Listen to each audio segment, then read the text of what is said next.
I don't think, quite honestly, it penetrated. I mean, how could I was worried about I've my got son. this condition, I've got this cancer. To actually talk initially with It turned our world upside down. Nothing was ever going to be the same again. The single most life-changing moment is coming to terms with your own mortality. Each year, more than 1.6 million people are diagnosed as having lung cancer worldwide.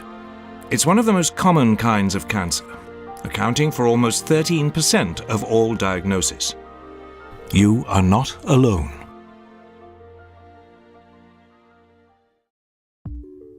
If you or someone you care for has just been diagnosed with lung cancer, then it's almost certain that you'll be feeling shocked and frightened.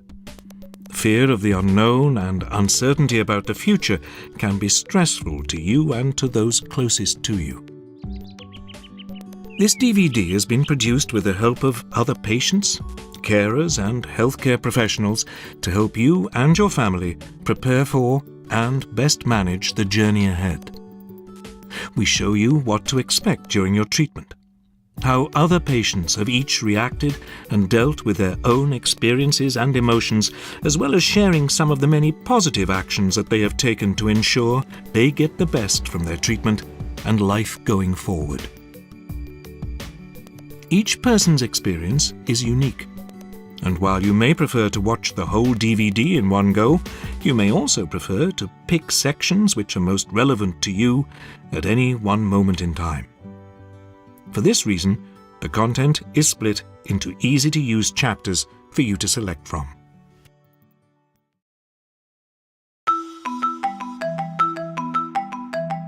Lung cancer is a term used to describe an abnormal growth of cells inside your lungs.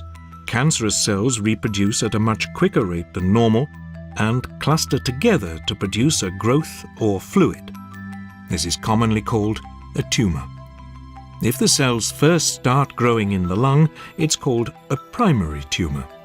If these cells break off and travel to other areas of the body, the new growth they develop is called a secondary tumour, or metastasis. 3 people every second are diagnosed with lung cancer, and the news can be devastating.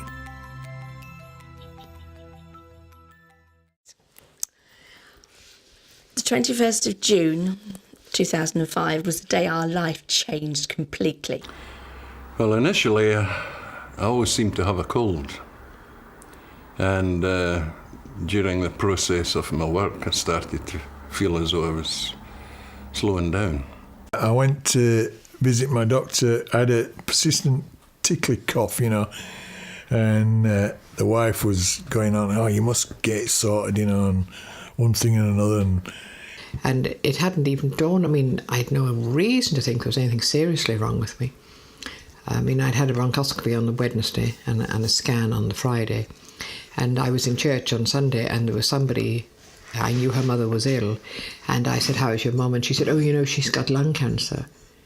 And it just suddenly went through my mind, I wonder, is that what I have?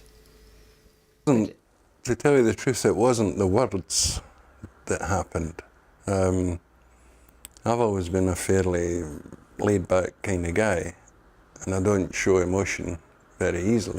But he searched around in his office for a booklet to help me understand things. And the booklet was in block letters on the front, lung cancer. And we come out, as we came outside and we stood in the street, I looked at her and I just burst into tears, and I thought, what am I going to do now? You're never ready to be told you have lung cancer. Suddenly your plans have to change, and you need to start looking at life differently. But it is important to understand that it's normal to feel scared and unprepared. You should focus on your treatment and make plans for coping with your change of pace. Well, the first thing that happens when you have cancer, you have your family. How am I going to explain this? I went through all the classic emotions of denial and blame and everything else.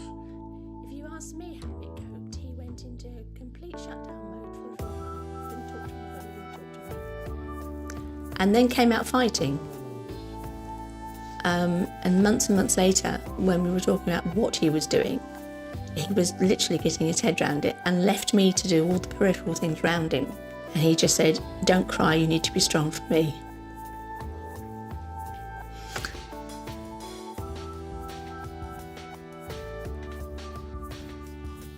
I put myself into work, you know, I worked all the hours God sent. If they asked me to go here, there and everywhere, I used to go.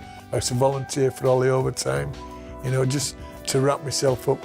I masked it really, you know.